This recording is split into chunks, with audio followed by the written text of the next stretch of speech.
magpa-cute ay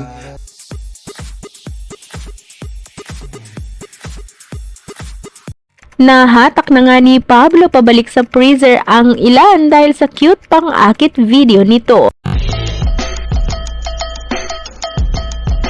Tila marami na naman nga muli ang naakit at napainlove ni Pinunong Pablo sa kanyang mga mapupungay na mga magagandang mata na ayon kasi sa ilan para umano itong may hangover dahilan kaya napaka-cute nito panuorin sa kanyang video.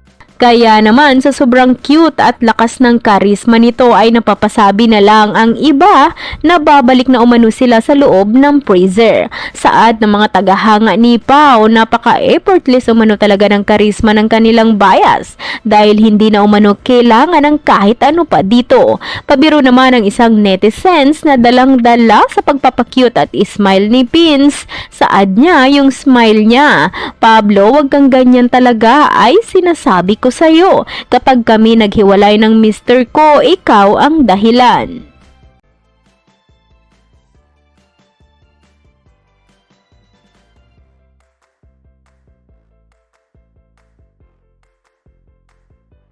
mahiling magpa-cute ay kikay, malamig pa sa kambing ay kikay.